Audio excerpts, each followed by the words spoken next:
এখন পশ্চিমবঙ্গের প্রায় অনেক জায়গাতেই বন্যা হয়েছে, তার মধ্যে পাঁশকুড়া অন্যতম। কংসাবতী নদীর বাঁধ ভেঙে গিয়ে পাঁশকুড়ার একটা বিরাট এলাকা প্লাবিত হয়েছে। আমাদের এলাকাও কিন্তু প্রচুর পরিমাণে জল ঢুকে গেছে, আর প্রায় কোমর থেকে বুক পর্যন্ত জলও হয়েছে।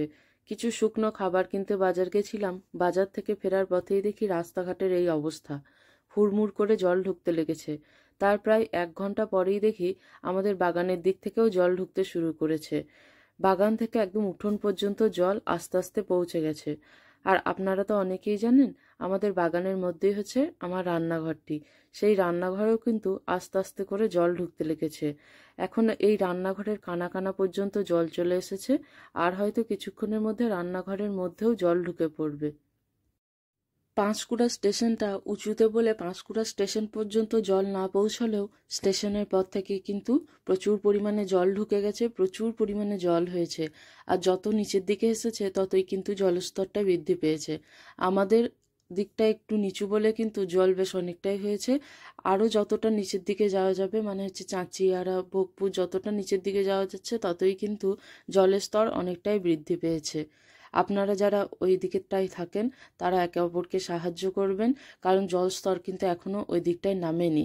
প্রচুর পরিমাণ মানুষ পাঁশকুড়া স্টেশন এবং যে জায়গাগুলো উঁচু আছে সেই জায়গাগুলোতে আশ্রয় নিয়েছেন। ছাদ থেকে দেখাচ্ছি, বাগানটা পুরো এখনও কিন্তু জলে ভর্তি হয়ে গেছে। প্রচুর পরিমাণে জল এখনও পর্যন্ত ঢুকছে হুড় হুড় করে। আর দরজাটা খুলে রাখা হয়েছে, দরজা দিয়ে কিন্তু প্রচুর জল ঢুকছে, প্রচুর। এই দরজায় তো আর জল আটকানো যাবে না। আর এই বছর আমাদের বাগানে বেশ অনেকগুলো নতুন নতুন প্রজাতির আম গাছ লাগানো হয়েছিল। সেই আম গাছগুলো প্রায় হয়তো সবই মরে যাবে, একটাও থাকবে না, কারণ জলস্তর যেভাবে বৃদ্ধি পাচ্ছে তাতে করে কিন্তু সব গাছই মোটামুটি জলের তলায় চলে যাবে। কারণ গাছগুলোর উচ্চতাও তো খুব একটা বেশি নয়। যেগুলো হয়তো বড় গাছ আছে সেগুলো হয়তো বেঁচে থাকবে, ছোট ছোট যে সমস্ত গাছগুলো আছে সবই মরে যাবে। ভেন্ডি গাছ, লঙ্কা গাছ এগুলোও ছিল বাগানের মধ্যে, বেগুন গাছ, সেগুলো একটাও থাকবে না। এ দেখুন। আর জলের স্রোত কিন্তু প্রচণ্ড, প্রচুর পরিমাণে স্পিডে জল ঢুকছে। আর জল ঢুকলেও কিন্তু এরই মধ্যে একটা লাভ হয়েছে, মাছ ধরা হয়েছে। অনেকগুলো বাটা মাছ, কই মাছ এসব পাওয়া গেছে। কারণ এগুলো পেলেও কিন্তু এখন অনেক, বন্যার মধ্যে তো আর মাছ পাওয়া যাবে না, আর বাজারও এখানে কিন্তু বসছে না। আর এটা এখন দেখাচ্ছি বিকালের দিকে। বিকাল থেকে কিন্তু আমাদের জল ঢুকতে শুরু করে দিয়েছে।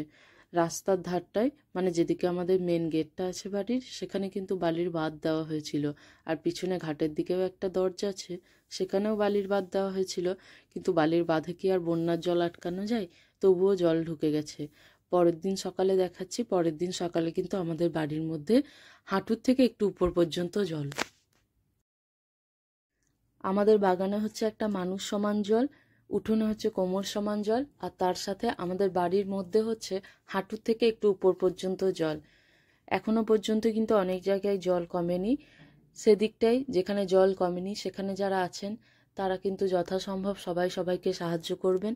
কারণ এই সময় সব থেকে বেশি যেটা সমস্যা হয় সেটা হচ্ছে খাবার আর পানীয় জল। আমাদেরও একটা সময় প্রচণ্ড রকম সমস্যা হয়েছিল। খাবারের সমস্যা না থাকলেও পানীয় জলের সমস্যাটা চূড়ান্ত ছিল। এই সময় কিন্তু কিছু স্বেচ্ছাসেবী সংস্থা, কিছু সাধারণ মানুষ, তার সাথে পুলিশ প্রশাসন যথেষ্টভাবে সাহায্য করেছেন। তাদেরকে আমরা অসংখ্য ধন্যবাদ জানাই এই সময় আমাদের পাশে থাকার জন্য। আমাদের রান্নাঘর তো পুরোপুরি জলের তলায়। এখন তো কোনোভাবেই ভিডিও করা সম্ভব নয়, তাই কিছু পুরনো ভিডিও আছে, সেই ভিডিওই আপলোড দেব। আশা করি আপনারা দেখবেন। তারপরে সমস্ত পরিস্থিতি ঠিকঠাক হলে, স্বাভাবিক হলে, তারপর আমরা নতুন ভিডিও তুলব, নতুন ভিডিও আপলোড দেব। তখন আশা করি সবাইকে পাশে পাবো। সবাই খুব ভালো থাকবেন, সুস্থ থাকবেন। আর বন্যা দুর্গতদের আশেপাশে থাকলে অতি অবশ্যই তাদের সাহায্য করবেন। ওই যে বললাম, এই সময় খাবার আর পানীয় জল এই দুটো দিয়ে সাহায্য করবেন, তাহলেই অনেকটা হয়ে যাবে। আর রান্নাঘরের অবস্থা দেখুন, জল কিন্তু প্রায় 2 দিন থাকার পর নেমেছে। তারই মধ্যে কিন্তু রান্নাঘরটা পুরো নষ্ট হয়ে গেছে। সব ঠিকঠাক গোছাতে অনেকটাই সময় লেগে যাবে। উনুনটা পুরো নষ্ট হয়ে গেছে। আগে ঠিকঠাক হোক, তারপরে ভিডিও আপলোড করব, নতুন ভিডিও। ততদিনে সবাই খুব ভালো থাকবেন, সুস্থ থাকবেন, একে অপরের পাশাপাশি থাকবেন।